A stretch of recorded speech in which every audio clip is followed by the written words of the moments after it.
Capítulo 3. Cuando nos sentimos culpables. Cuando nuestro comportamiento no ha sido el correcto, es la culpa misma la que nos muestra que hemos violado nuestros propios esquemas morales. La culpa nos produce un dolor como si tuviéramos en la carne una astilla profundamente clavada que hace que hagamos un alto en el mal que estamos ocasionando. La culpa nos crea un sentimiento terrible de desasosiego por haber hecho el mal a los ojos de Dios e incluso hace que nos distanciemos de nuestros seres más queridos.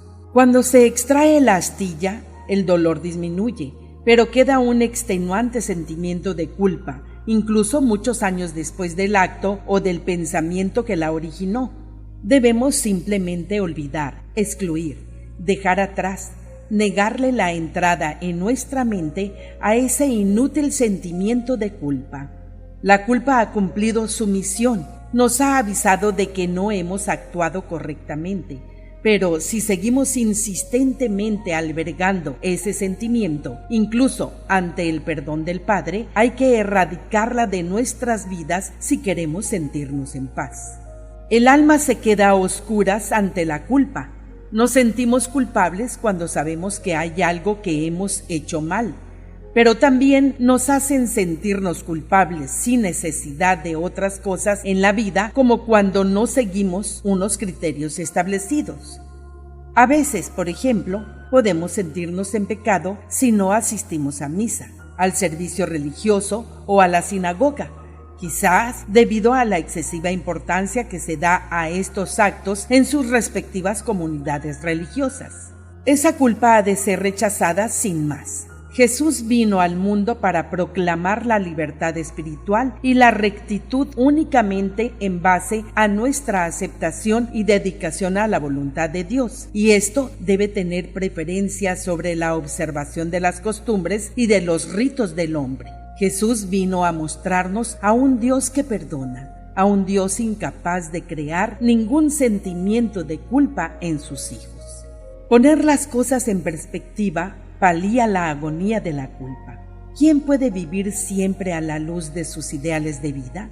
No podemos evitar a veces el pecado, porque no es sino el resultado inevitable de haber sido creados libres e inmaduros. Forma parte del mismo hecho de ser humanos. Lo importante en este caso es percatarse del error que ocasionó la culpa y tomarlo como un aprendizaje más y mantenerse en guardia para impedir que se repita la próxima vez. Cuando se transgrede deliberadamente lo que sabemos que es lo correcto, la mejor cura es admitir esta transgresión, arrepentirnos e intentar de todo corazón no volver a errar nunca más. Al hacerlo así, Dios abre las puertas de su perdón y nos sana el alma. El pecado que no se reconoce queda profundamente grabado en los más recónditos lugares de nuestra alma, pero cuando se le hace frente y se admite haberlo cometido, Dios lo borra para siempre. Pero nosotros tenemos que sacar fuerzas también para perdonarnos a nosotros mismos. Mantenerlo ahí en nuestro pensamiento solo le da más fuerzas. Hay que repudiarlo porque el pasado quedó atrás. Dios nos ha hecho completos y nos ha preparado para afrontar de nuevo, sin carga, los retos que la vida futura nos plantea. Algunas veces no somos capaces de aceptar el perdón de Dios y nos reprochamos continuamente a nosotros mismos por las faltas cometidas.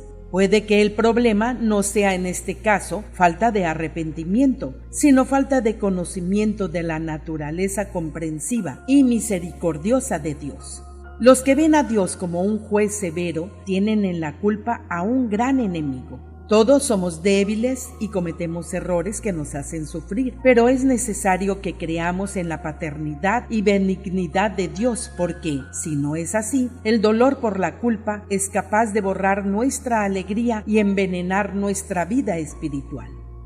El sentimiento de culpa por omisión, por haber dejado de hacer algo, es quizás el más difícil de soportar. Esta culpa se provoca al no estar a la altura de nuestros ideales de vida, sin darnos cuenta de que esos ideales se desarrollan con más celeridad que nuestra propia capacidad para estar a su altura. En este caso, debemos recordar que el Padre creó al hombre mortal totalmente inmaduro y, por lo tanto, es imposible que podamos vivir una vida perfecta en la tierra.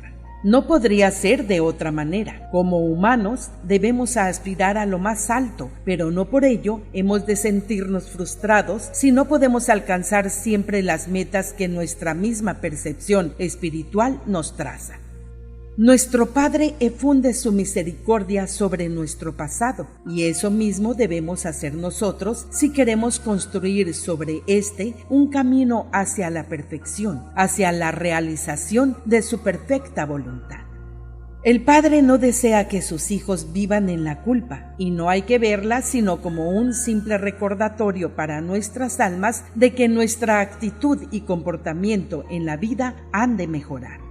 Pero permitirnos ese extenuante sentimiento de culpa no puede sino evitar que continuemos progresando espiritualmente hacia ese estado en el que el pecado es algo imposible, hacia la fusión de nuestras almas con el Espíritu del Padre que mora en nuestro interior. Todo lo que tenemos que hacer es tratar sinceramente de vivir según la luz de nuestro más alto entendimiento espiritual, sin permitir que el pecado deliberado entre en nuestras vidas. Pecar de forma involuntaria es como un lapsus momentáneo sin efecto alguno para la vida espiritual, pero si pecamos con frecuencia, sus resultados pueden ser fatales para el alma, porque significaría un paso atrás en nuestro progreso espiritual. Evitar el pecado para poder sentirnos limpios necesita que reforcemos nuestra relación con Dios, una relación de gozo y amor que hará cada vez más difícil que la interrumpamos para pecar. El Padre se encargará del resto. Nuestro Padre nos ama de una manera suprema, sabe hasta dónde podemos llegar y actúa para que podamos lograr el destino que ya estableció para nosotros antes del comienzo del mundo. Citas de los escritos de Urantia. Escrito 2, sección 5, párrafo 4, página 39, párrafo 3. Dios es divinamente bondadoso con los pecadores. Cuando los rebeldes vuelven a la rectitud, se les recibe con misericordia, pues nuestro Dios es amplio en perdonar. Yo soy el que borro tus rebeliones por amor de mí mismo, y no me acordaré de tus pecados. Escrito 34, sección 6, párrafo 9, página 381, párrafo 3. En todo mortal existe una doble naturaleza, la herencia de tendencias animales y el estímulo hacia lo superior de la dote espiritual. Durante vuestra breve vida en Urantia, estos dos impulsos disímiles y opuestos raramente podrán reconciliarse por completo. Difícilmente se pueden armonizar ni unificar, si bien a lo largo de vuestra vida las influencias espirituales, obrando en combinación, jamás cesarán de proveer para asistiros a someter la carne cada vez más a la guía del espíritu. Y aunque debéis vivir vuestra vida material, aunque no podáis escapar al cuerpo y sus necesidades, no obstante, en propósito e ideales, cada vez os sentiréis más dotados de la capacidad de subordinar la naturaleza animal a la supremacía del espíritu. En verdad existen en vosotros una afiliación de fuerzas espirituales, una coalición de poderes divinos, cuyo único propósito consiste en liberaros finalmente de la atadura a lo material y de los impedimentos finitos. Escrito 34, sección 7, párrafo 7, página 383, párrafo 1. Esos hombres y mujeres que conocen a Dios y que han nacido del Espíritu no experimentan más conflicto con sus naturalezas mortales que los habitantes de los mundos, de planetas más normales que nunca se vieron contaminados por el pecado ni afectados por la rebelión. Los hijos de la fe actúan en niveles intelectuales y viven en planos espirituales muy por encima de los conflictos que pueden producir los deseos físicos irrefrenables o no naturales. La compulsión propia de los seres animales y los apetitos e impulsos ordinarios de la naturaleza física no entran en conflicto ni con los mayores logros espirituales, salvo en las mentes de aquellas personas ignorantes, mal instruidas o lamentablemente escrupulosas en extremo. Escrito 103, sección 4, párrafo 3, página 1133, párrafo 3. El sentimiento de culpa, no la conciencia del pecado, se manifiesta ya sea cuando se interrumpe la comunión espiritual, ya sea cuando disminuyen los ideales morales. Liberarse de tan difícil situación solo es posible cuando se reconoce que los más elevados ideales de la persona no son necesariamente sinónimos de la voluntad de Dios. El hombre no puede pretender estar a la altura de sus más altos ideales, aunque puede ser fiel a su propósito de encontrar a Dios y de llegar a ser como Él cada vez más.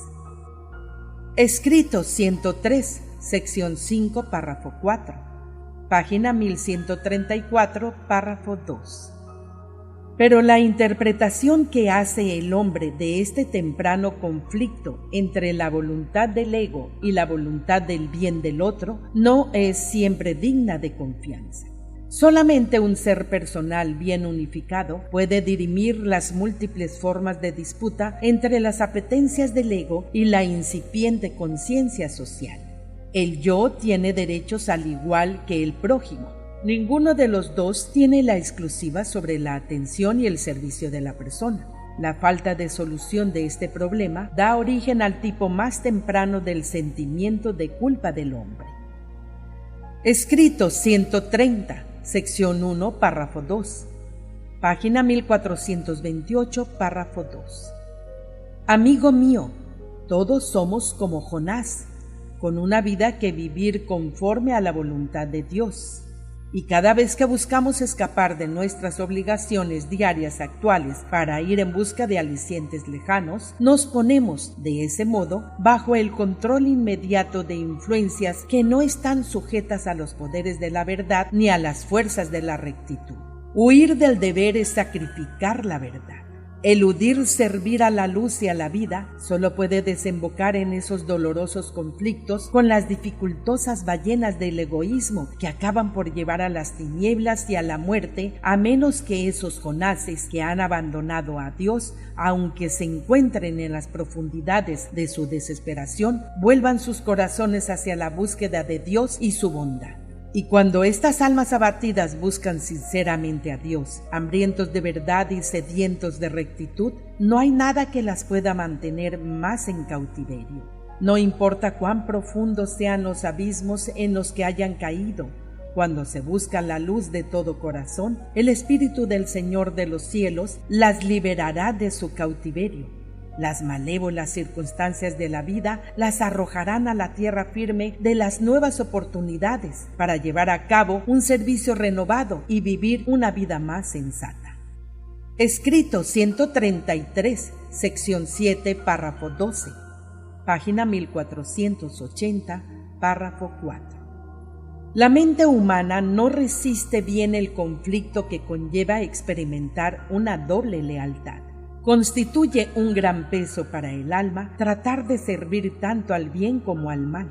La mente supremamente satisfecha y eficientemente unificada es aquella que está dedicada totalmente a hacer la voluntad del Padre de los cielos. Los conflictos no resueltos destruyen la unidad y pueden terminar en la perturbación de la mente. Pero el carácter de supervivencia del alma no se incentiva intentando asegurar la paz mental a cualquier precio, renunciando a nobles aspiraciones o poniendo en peligro los ideales espirituales.